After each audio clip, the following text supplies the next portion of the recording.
So, the Beastie Boy. Mr. Beastie Boy. Oh, yeah. How many members of the Beastie Boys are there? 3? Is he the 4th Beastie Boy? He's the 4th secret Beastie Boy. So young Jimmy, young Jimbo, Mr. Beast, God himself, the largest YouTuber. I don't think he needs he needs an introduction. Yeah, I think he's doing okay. Yeah. He is cloud-based software. He is cloud. You've heard of cloud-based software, but he's cloud-based. He's cloud-based. Hardware. I mean, what his general high concept is, yeah, hey, we did this thing. Yeah, he does like big stunts.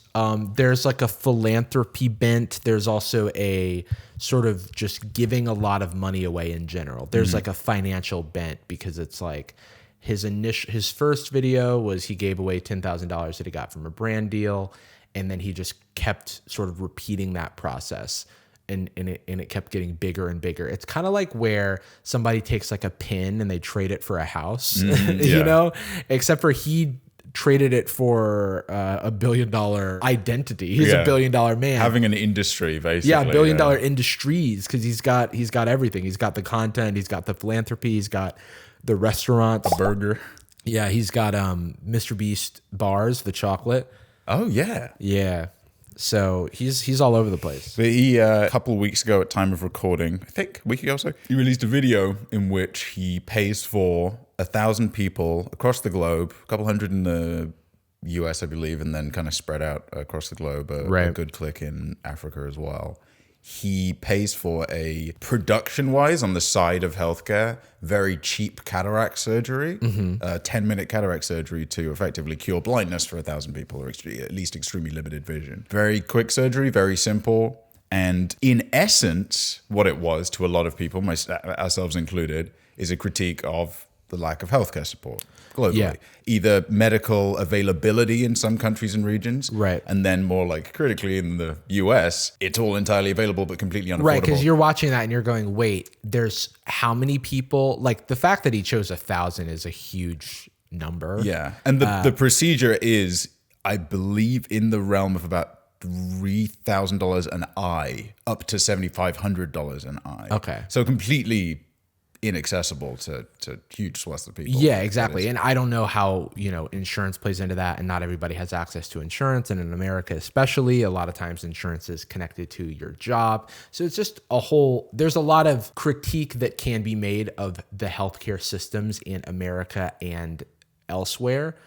But MrBeast video being MrBeast video, that's not the focus of the video. The focus of the video is the people receiving their surgery and having this like, oh wow, inspirational experience of like being able to see. And that's the thing that makes the content engaging. Yeah. And he's, is pretty outwardly, or has in the past been pretty supportive of like base productive capitalism. He likes that. He is a stan and a fan of, has been like positive feedback towards Elon Musk on occasion, and he's a Steve Jobs fan, which is all is neither here nor there, but it's indicative of his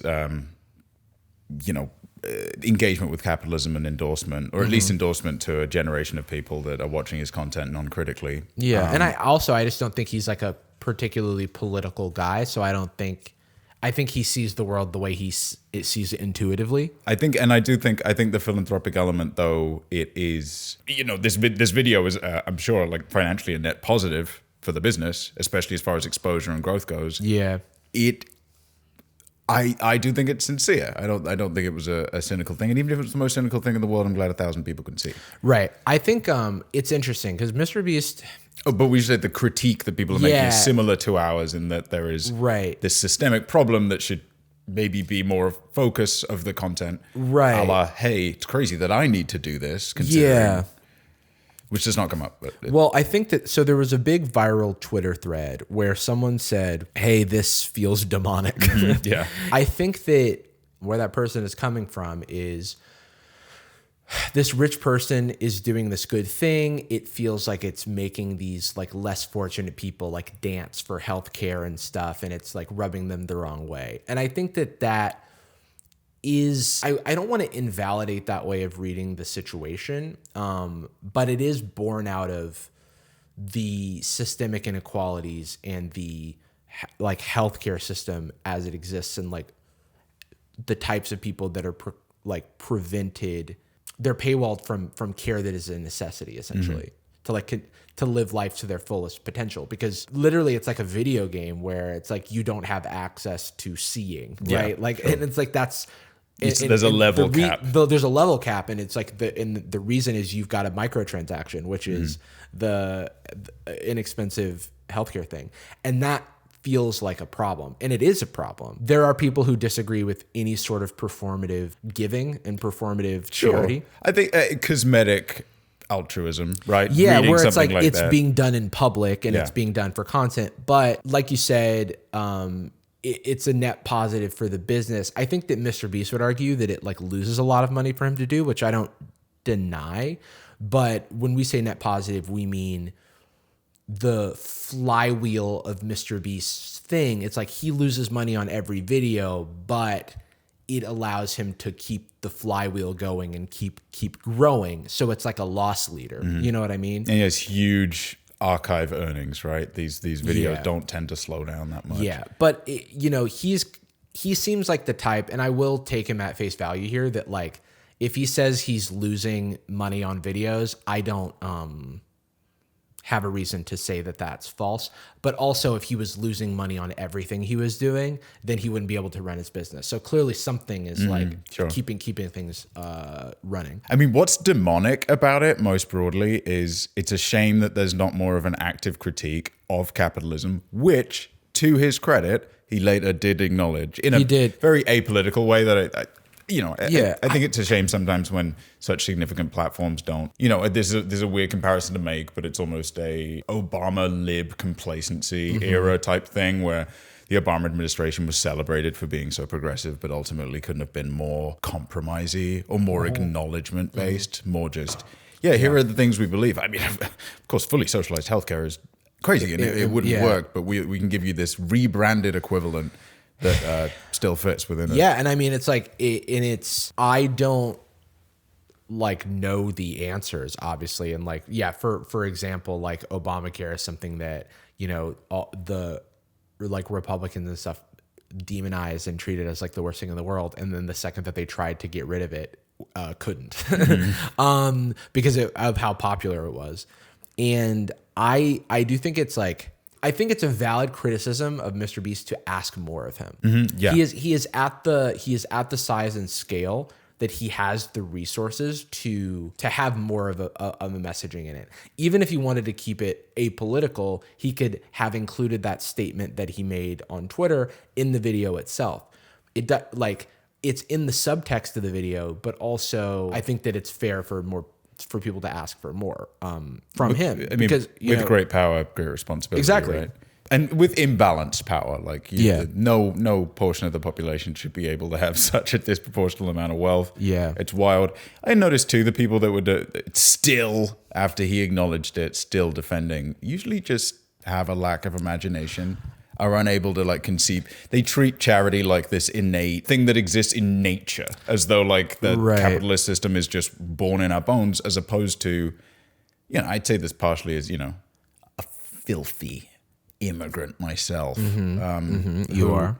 I socialized healthcare majority of my life. Yeah. I don't remember when I was younger. I remember I had a lot of health issues when I was a kid, and we used to go to the hospital a lot. But I know for a fact that it wasn't, we were poor for different reasons. Yeah. I know that was not an issue. And now, you know, my family, you know, without, maybe one day I'll go into it, but like my mom has support. There we go. I'll just say it. My mom has 24-hour support care workers, and we don't pay a penny for that. Her situation is very unique still. Like the majority of people wouldn't get that. Right. Likely be in a facility. But I pay her rent and general expenses, and then the support workers are there from a private business, completely financed exclusively by the council and the NHS by extension. And that is I don't want to speak with some kind of authority like I have the legislative power, but all I know for a fact is that it is a viable option. Right. Regardless of like what has to be re-engineered or changed, it is... I'd be curious to see how it affects his content in the future. I'm curious because I think it performed well for him, so it could mean that he's going to like pivot his direction more towards stuff like this. I think that when it comes to the critique of him and just like Twitter is like a very loud place where the most extreme takes win in terms of win the most points in the forms of like likes and engagement. And I do think that for me, fundamentally, a lot of the critique after he kind of came out and said, you know, hey, like, I don't think it should be this way. I don't understand why it has to be this way. Is just people having different politics. And I do think that that's like, you know, it's like if you see capitalism as a impossible system to work, a system that could never work, and you prefer, you know, a different system, then that is valid. But it's also like the energy that people come at people who don't like, who kind of are apolitical and not thinking so deeply about it, as if they're like the most malicious actors, you know, in the world, and they're engaging in like poverty tourism because of, you know, all they care about is the profit motive and yada, yada, yada. It's like, I mean, I think that we could do more critiques of capitalism without the like personal attacks. Or the personal sort of trying to assume the motive of somebody who exists within like a capitalist system. And plenty of the people defending it are, it is bad faith in plenty of cases, and it's only there for the, you know, they are there for the conflict in the same way. The people defending construction of capitalism and MrBeast production and they're Elon Musk people, right? The Venn diagram is a circle. Yeah. But, you know, at the same time, I think there are plenty of people that literally just don't have the imagination for it. They like they're so ingrained, which is just how systemic things work. They are already the case. So I want you to imagine a color you've never seen before. Yeah, it's intimidating and overwhelming and probably comforting. What are the demonic elements? I will say is the thumbnail. The vibes are off. Thumbnail vibes are off. It is on screen. It is MrBeast doing this smile, you know, and then a crying child. Which is a very funny thing to ask your designer. I also do. I think that MrBeast is like at his stature is entirely worthy of criticism, and we should continue to criticize the institution, but of MrBeast. But I think that, you know, as something that we have learned sort of in our professional backgrounds and like giving feedback, it's a lot more effective to focus on like the action and the effect than like assume someone's personal intent, because the intent like doesn't matter. And so it's like, if you know, hurt me in some way with your actions, it's less constructive for me to say, hey, you suck, or like, hey, you hate me, than to say like, hey, when you did X, it made me feel Y, you know? Yeah, especially when the relationship is limited to, you know, if it's only a coworker and not someone you're that close to, who the motivation doesn't matter as much as their actions. You know, MrBeast, none of the critiques I would make of MrBeast have anything to do with my relationship. Don't know the man. I have met the man though. The myth, the legend. The myth, the legend. I did, and he doesn't remember this, I know, because he later told someone that he hasn't met me in person, but in fact, in 2019, we were at an event together, and I did teach him to roller skate. That's a little bit of a fun fact. This is like a teaser trailer. Yeah, it was like me and Zach from the Try Guys at this like YouTube summit.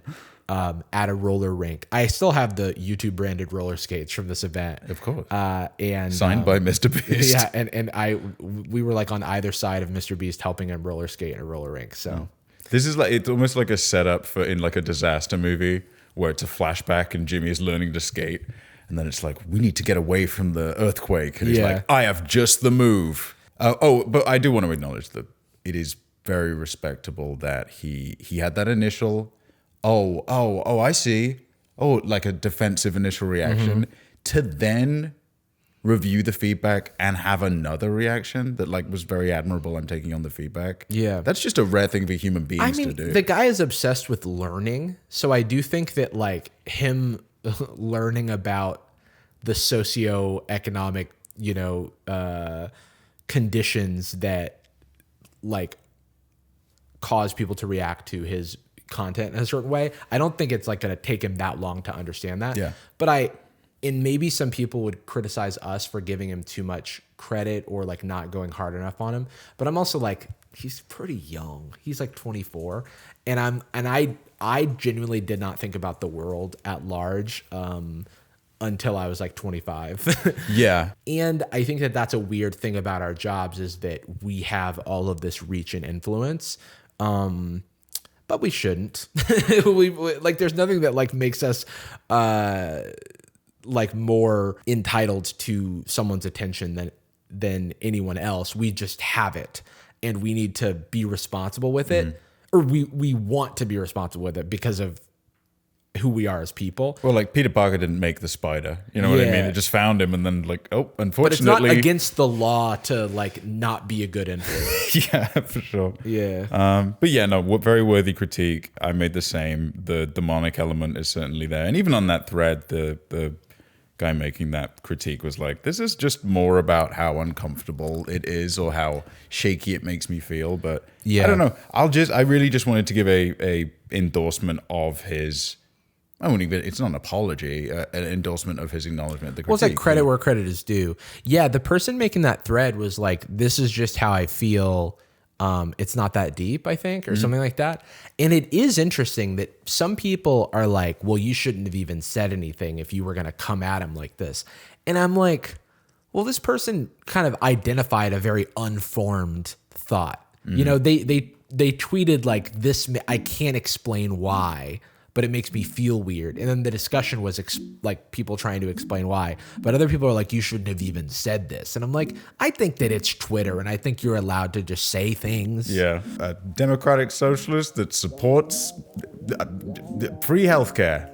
What do you know? Yeah. Hey, check out my Twitch stream. I died. Gucci girl, how you doing? How you moving, girl? Moving, girl. How's your day looking? That future girl, yeah, we on now.